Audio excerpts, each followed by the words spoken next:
Hi, my name is Madeline Woodruff, and I am doing a presentation over rhinovirus. I chose this virus because I had it about a year ago. My audience is my boyfriend, my sister, and Lula, our dog.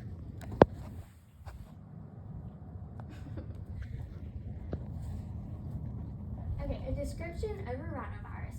Rhinovirus is a single-strand, non-enveloped, gram-positive RNA virus. In simple terms, it is a very common mild cold that can be severe if not taken care of.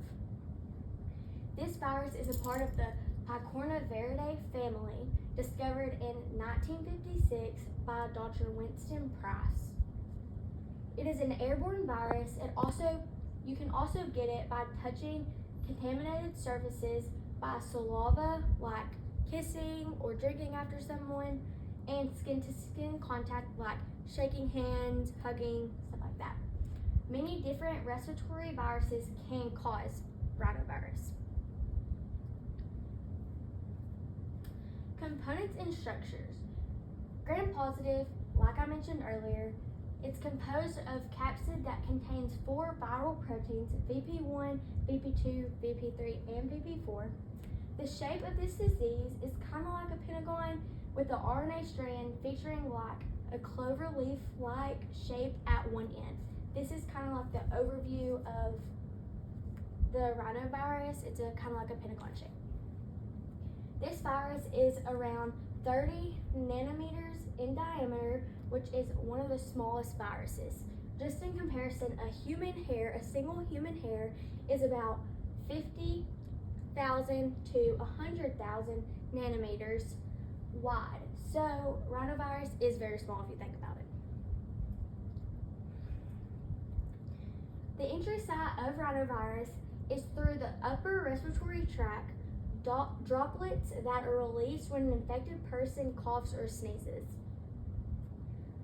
The attack point is when it infects silated cells in the nasal epithelium, but may also infect other nasal cells. This can be contagious for up to 2 weeks. The body's reaction. Some signs and symptoms might be runny nose, sneezing, sore throat, headache, cough, and body aches. I know when I had this virus, body aches were the main thing. They were really bad for me. This is not deadly. However, the rhinovirus can sometimes lead to pneumonia and bronchial problems, especially in infants, which could be deadly. The immune response. Airway and epithelial cells mount both pro-inflammatory response and antiviral innate immune response to clear the virus. So they bind together to fight off this virus. The medical treatments and how it can be identified. There is no treatment or medication to cure or prevent rhinovirus. Doctors encourage infected individuals to drink plenty of fluids and get lots of rest. It will eventually get better on its own. Over-the-counter medication will help with symptoms, but it won't cure it. So, like headaches, you can take over-the-counter like ibuprofen, Advil, just stuff like that to help clear it out or to help with your pain for a few days, but it won't cure it.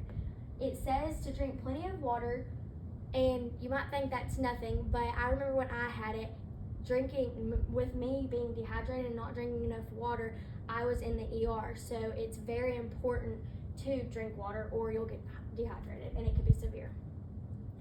You should consider seeing the doctor if you are still experiencing symptoms after 10 days. Providers usually diagnose rhinovirus by taking a medical history and doing a physical exam. Sometimes they will test a sample of your mucus. I remember that they had to sample my mucus because they couldn't figure out what it was with all the other different tests they ran. The at-risk population and community.